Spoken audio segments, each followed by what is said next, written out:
السلام علیکم ورحمۃ اللہ وبرکاتہ۔ الحمد للہ رب العالمین والصلاة والسلام علی رسول الکریم، اما بعد۔ محترم حاضرین، نواقض وضو ہم پڑھ رہے تھے کہ وہ اعمال جن سے ہمارا وضو ٹوٹ جاتا ہے، تو تقریباً ہم نے 4-5 نواقض پڑھ لیے تھے۔ آج ہم ایک اور ایسا مسئلہ جس سے ہمارا وضو ٹوٹ سکتا ہے اس کے بارے میں انشاءاللہ مفصل جانیں گے۔ آج جو ہم پڑھیں گے وہ ہے مس الذکر، یعنی شرمگاہ کو چھو لینا، چاہے وہ خود انسان اپنی شرمگاہ کو چھوئے یا کسی اور کی شرمگاہ کو چھوئے، تو اس سے وضو ٹوٹتا ہے یا نہیں، یہ مسئلہ انشاءاللہ آج جانتے ہیں۔ دیکھیے، اس سے متعلق ایک حدیث آتی ہے، بصرہ بنت صفوان یہ فرماتی ہیں انہا سمعت رسول اللہ صلی اللہ علیہ وسلم یقول، کہ میں نے رسول اللہ صلی اللہ علیہ وسلم کو کہتے ہوئے سنا، من مس ذکرہ فلیتوضأ، جو کوئی بھی اپنی شرمگاہ کو چھو لے اسے چاہیے کہ وہ وضو کرے۔ تو یہ ایک حدیث ہمیں صاف طور پر ملتی ہے، سنن ابو داؤد کی روایت ہے اور اس کو شیخ البانی نے صحیح بھی قرار دیا ہے۔ تو اس حدیث سے ہمیں صاف معلوم ہوتا ہے رسول اللہ صلی اللہ علیہ وسلم نے کیا فرمایا، جو کوئی اپنی شرمگاہ کو چھو لیتا ہے اسے وضو کو دہرانا چاہیے۔ لیکن ایک اور روایت ملتی ہے، ایک اور حدیث ہمیں ملتی ہے، وہ ہے قیس بن طلق، وہ اپنے والد سے یعنی طلق جو ہیں وہ فرماتے ہیں، قدمنا علی نبی اللہ صلی اللہ علیہ وسلم فجاء رجل کأنہ بدوی۔ ہوا کیا، یہ جو طلق صحابی رسول ہیں وہ آپ صلی اللہ علیہ وسلم کی خدمت میں آتے ہیں، اور ایک بدوی یعنی ایک گاؤں کے علاقے کا ایک بدو صحابی، ایک بدو آدمی آپ صلی اللہ علیہ وسلم کی خدمت میں آتے ہیں اور سوال کرتے ہیں، یا نبی اللہ، اے اللہ کے رسول، ما ترى فی مس الرجل ذکرہ بعدما یتوضأ، اے اللہ کے رسول، اگر کوئی وضو کے بعد اپنی شرمگاہ کو چھو لے تو اس کا کیا حکم ہے، اس کے بارے میں آپ کیا کہتے ہو؟ فقال هل هو الا مضغۃ منہ، کیا وہ اسی کے جسم کا ایک حصہ نہیں ہے؟ رسول اللہ صلی اللہ علیہ وسلم نے فرمایا۔ اور ایک دوسری روایت میں آتا ہے، او قال بضاعۃ منہ، وہی معنی کہ وہ تو اس کے ایک جسم کا حصہ ہے، جیسے ہم ہاتھ چھیتے ہیں، سر چھیتے ہیں، چہرہ چھیتے ہیں، اسی طرح شرمگاہ بھی اس کے ایک جسم کا حصہ ہے، وہ چھو لینے سے اس کا وضو متاثر نہیں ہوتا۔ تو دو روایتیں ہمیں ملی، ایک روایت میں رسول اللہ صلی اللہ علیہ وسلم فرما رہے ہیں کہ اگر کوئی شرمگاہ کو چھو لیں تو اسے وضو دہرانا پڑے گا، اور دوسری روایت میں رسول اللہ صلی اللہ علیہ وسلم کہہ رہے ہیں بس وہ ایک تمہارے جسم کا ٹکڑا ہے، اسے اگر تم چھو گے تو تمہارا وضو کچھ بھی، اس سے وضو پر کوئی اثر نہیں پڑتا۔ تو اس میں علماء کا شدید اختلاف پایا جاتا ہے کہ شرمگاہ کو چھونے سے وضو ٹوٹتا ہے یا نہیں۔ بعض علماء کہتے ہیں ٹوٹ جاتا ہے اور بعض علماء کہتے ہیں نہیں ٹوٹتا، اور جو ٹوٹ جاتا کہتے ہیں وہ پہلی روایت سے استدلال کرتے ہیں، پہلی حدیث جو ہے اس سے وہ استدلال کر کہتے ہیں کہ رسول اللہ صلی اللہ علیہ وسلم نے کیا کہا، فلیتوضأ، اسے وضو دہرانا چاہیے۔ تو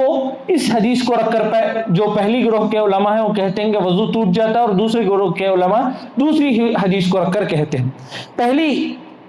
جو حدیث کو رکھ کر جن علماء اور جن صحابہ کا یہ موقف ہے کہ وضو ٹوٹ جاتا ہے، ان میں سے عمر ابن خطاب رضی اللہ عنہ ہیں، عبداللہ ابن عمر ہیں، ابو ہریرہ رضی اللہ عنہ ہیں، عبداللہ ابن عباس ہیں، عائشہ رضی اللہ عنہ ہیں، امام شافعی ہیں، امام احمد ہیں، امام مالک، یہ تمام علماء اور بھی کئی علماء، ایک لمبی فہرست علماء کی، یہ سب کیا کہتے ہیں کہ وضو تمہارا ٹوٹ جاتا ہے اگر شرمگاہ کو تم چھوتے ہو۔ اور اسی کے بالمقابل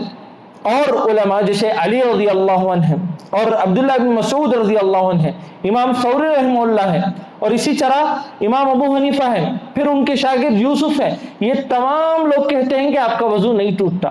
آپ کا وضو نہیں ٹوٹتا۔ تو اس میں بعض علماء یہ بھی کہتے ہیں کہ اگر کپڑے کے ساتھ چھوئیں گے تو تمہارا وضو نہیں ٹوٹتا، بغیر کپڑے کے اگر آپ چھوتے ہیں تو تمہارا وضو ٹوٹ جاتا ہے۔ دیکھیے، اس سے متعلق یہی بات ہے، حالانکہ شیخ ابن باز وغیرہ نے بھی یہی کہا ہے کہ اگر تم کپڑے کے ساتھ تمہاری شرمگاہ کو چھوتے ہو تو تمہارا وضو نہیں ٹوٹتا، اگر بغیر کپڑے کے تم چھوتے ہو تو تمہارا وضو ٹوٹ جاتا ہے۔ اصل میں یہ مسئلہ ہی نہیں ہے، کیونکہ رسول اللہ صلی اللہ علیہ وسلم نے فرمایا من مسا، یعنی مس کا مطلب جو ہے جسم سے جسم لگنا، اگر کوئی کپڑے کے اوپر سے اس کا ہاتھ لگ جاتا ہے تو مسئلہ ہی نہیں ہے، وہ مسئلہ ہی نہیں ہے۔ مس کا اصل میں مطلب آتا ہے کہ مکمل جسم سے جسم لگنا چاہیے، تبھی اس کو مس کہتے ہیں۔ یعنی کپڑا ہٹا کر جب ہم چھینٹے ہیں تب ہمارا وضو ٹوٹتا ہے یا نہیں۔ اگر کپڑے کے اوپر سے کوئی چھینٹے ہیں تو ان کا وضو بالکل صحیح ہے، بالکل صحیح ہے، اس سے کوئی حرج نہیں، کوئی حرج نہیں۔ تو اس میں راجح موقف،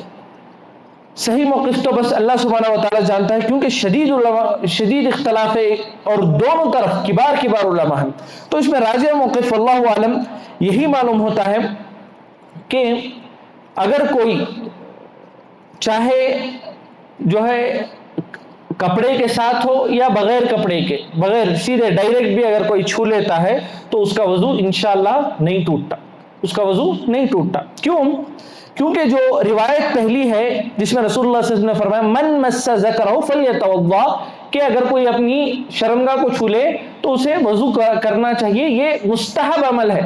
یعنی اگر کوئی کر لیتا ہے تو اسے ثواب ملے گا، اگر کوئی نہیں کرتا ہے تو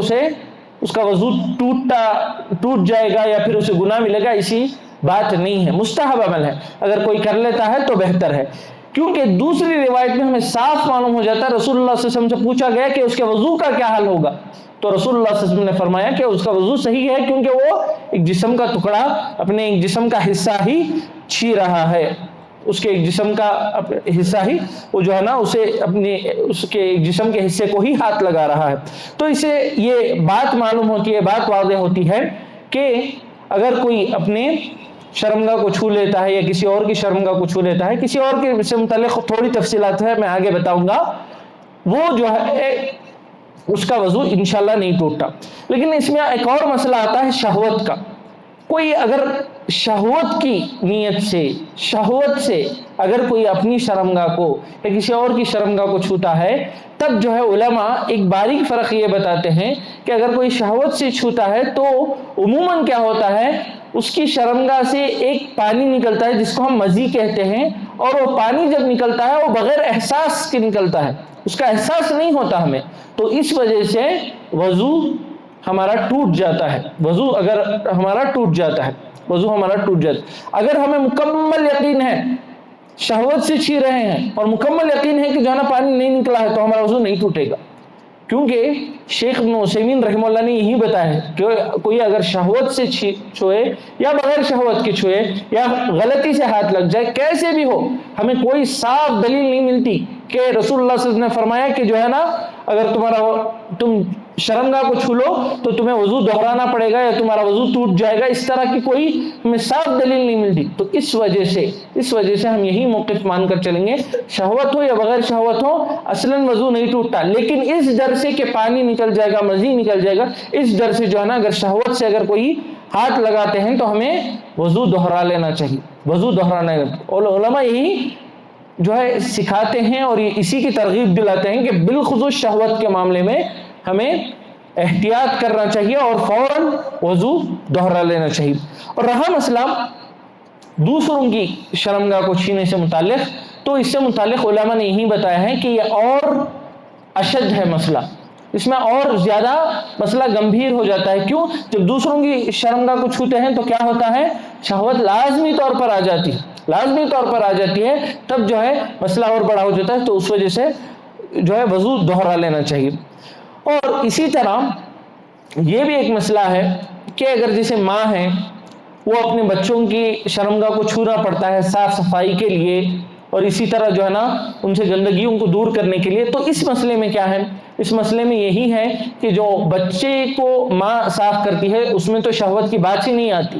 تو اس میں رہتا ہے مسئلہ صرف چھونے کا، تو اس میں کوئی حرج نہیں، وہ مکمل طور پر چھو سکتے ہیں اور اس سے وضو متاثر نہیں ہوتا، انشاءاللہ اس سے وضو متاثر نہیں ہوتا۔ کیوں؟ جب بڑوں کی شرمگاہ، جیسے کوئی انسان اپنی خود کی شرمگاہ چھو لے رہا ہے اور بغیر شہوت کے ہے تو ان کا وضو نہیں ٹوٹتا، تو ایک ماں اگر اپنے بچوں کی شرمگاہ کو ہاتھ لگا رہی ہے، ان کو صاف کر رہی ہے، تو انشاءاللہ ان کا وضو متاثر نہیں ہوتا۔ یہی صاف اور راجح دلیل ہمیں معلوم ہوتی ہے، اور انشاءاللہ دین آسان ہے، تو ہم یہی مان کر چلیں گے۔ اور اس سے متعلق بھی جو ہے نا بڑے بڑے علماء نے باقاعدہ فتویٰ دیا ہے، شیخ ابن عثیمین رحمہ اللہ نے اس سے متعلق مفصل قولاً اپنے درس میں بھی بتایا ہے اور اپنی کتابوں میں بھی اس کا ذکر کیا ہے، اور اسی طرح دیگر علماء دور جدید کے شیخ عثمان خمیس وغیرہ نے بھی اس سے متعلق ذکر کیا ہے کہ انشاءاللہ وضو نہیں ٹوٹتا۔ تو ہمیں اسی بات پر اطمینان رکھ کر چلنا چاہیے کہ انشاءاللہ ہمارا وضو نہیں ٹوٹتا۔ اگر شہوت سے ہے تو بہت امکان ہے کہ مزید نکل جائے، اس احتیاط سے ہم وضو کو دہرا لیں گے۔ آخر میں اللہ سبحانہ وتعالیٰ سے دعا ہے کہ اللہ سبحانہ وتعالیٰ ہمیں تمام مسائل صحیح ڈھنگ سے پڑھنے، اور جو رسول اللہ صلی اللہ علیہ وسلم کے صحیح مسائل ہیں ان کو جاننے، اور ہمیں اتنی سمجھ اور ہمارے عقلوں میں اتنی طاقت دے کہ ہم صحیح مسائل کو سمجھ سکیں، صحیح مسائل کو پہچان سکیں اور ان کو پڑھ سکیں اور ان کو ہماری عملی زندگی میں شامل کر سکیں۔ آمین۔ وآخر دعوانا الحمدللہ رب العالمین۔